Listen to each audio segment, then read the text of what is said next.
नमस्कार, सुप्रभात. मी रुशाली यादव सारंग. सकाळचे 7 वाजता आहेत. महत्त्वाच्या घडामोडींचा वेगवान आढावा घेणार आहोत. मात्र बुलेटिनच्या सुरुवातीला एक मोठी बातमी. बारामतीमध्ये सख्खे भाऊ श्रीनिवास पवारांची अजितदादांच्या विरोधात भूमिका आहे. अजित पवारांनी घेतलेली भूमिका पटली नाही असं श्रीनिवास पवार यांनी म्हटलंय.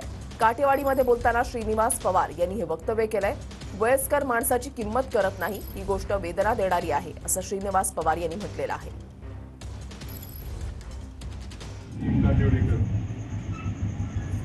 म्हणजे तुम्हाला आश्चर्य वाटलं असेल की दादांची विरोधात कसं काही, कारण मी नेहमी दादांच्या बरोबर राहिलो. चांगला काळ असेल, वाईट काळ असेल, जे काहीतरी निर्णय घेतले त्याला मी नेहमी साथ दिली. कुठले याच्यामध्ये मी कधी कर भाऊ म्हणून तो म्हणत तसे मी उडी मारतो. कधी विचारलं नाही की असं का करायला पाहिजे का. मला वाटलं बऱ्यापैकी लोक मला ओळखतात. मी तिथंच लहानाचा मोठा झालोय.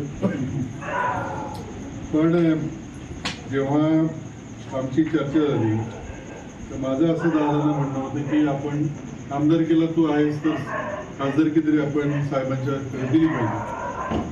कारण साहेबांचे जे काय आपल्यावर उपकार आहेत, तर गावकरी म्हणून तुम्हाला सगळ्यांना माहिती आहे की आमच्यावर पण साहेबांचे किती उपकार आहेत.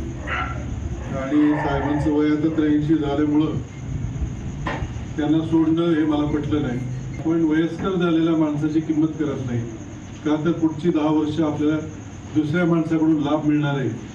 त्याच्यासारखा नालायक माणूस नाही असं माझं वैयक्तिक म्हणणं आहे. जमीन आपल्या नावावर केली म्हणून काही त्यांना घराबाहेर काढायचं नसतं. जे काय ज्यांना कोणाला पदं मिळाली ती साहेबांमुळे मिळाली, पहिल्या दिवसापासून ते आत्तापर्यंत. आणि त्याच साहेबांना आपण म्हणायचं आता कीर्तन करा, आता घरी बसा, हे माझ्या मनाला पटण्यासारखं नाही. मी जरा वेगळा माणूस आहे. मी काय राजकारणी नाहीये. मला जे पटत नाही ते मी करत नाही. आपण बघा, औषध सुद्धा विकत आणतो, त्याच्यावर एक्सपायरी डेट असते. तशी काही नात्यांची पण एक्सपायरी डेट असते. जागायचं तर स्वाभिमानाने जागायचं. तर केवळ कोणीतरी लाभार्थी आहे म्हणून त्यांच्या मागे जायचं, हे मला नाही वाटत त्यांना पण झोप येत असेल. ज्या साहेबांनी आपल्याला 4 वेळा उपमुख्यमंत्री केलं, 25 वर्ष मंत्री केलं, तरी सुद्धा म्हणायचं काकांनी माझ्यासाठी काय केलं. असं काका मला मिळालं असतं तर मी पण खुश झालो. असा त्रास देणारी व्यक्ती जर आपल्या आयुष्यात आले असतील, कुणाला नकोय. मला एक माणूस दाखवायचे म्हणून नाही मला त्रास दिलेला चालला असता. एवढ्या वर्ष तुम्हाला समजलं नाही का ही सगळी चाल कोणाची, जसं त्यांनी सांगितलं की ही बीजेपीची चाल आहे. ही वस्तुस्थिती ही RSSची केव्हापासूनची चाल होती की त्यांना शरद पवार हे नाव संपवायचं होतं. त्यांनी खूप प्रयत्न केला. आणि तुम्ही जे कोणी वाचत असाल इतिहासाने पण हेच केलं. जेव्हा घरातला कोणी त्याच्यामध्ये फोडता येतो तेव्हाच ते घर संपतं, नाही तर घर एक असतं तर ते संपूच शकत नाही. मला हे अतिशय पटले नाही.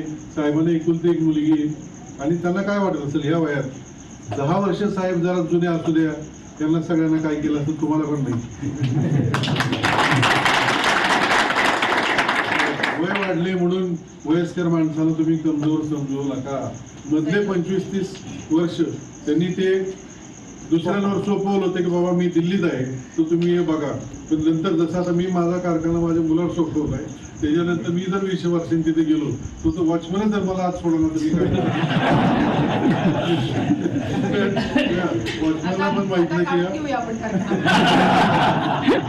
की असं घडलेलं आहे. आता तुम्हाला मोठा उद्योगपतीचा सांगतो तो रेमंडवाला सिंगानी आहे. त्यांनी पोराला प्रेमाने सगळे कंपनी शेअर दिले, पोराने बापाला बाहेर काढलं आणि बाप आता बिचारा घर बघत फिरतोय.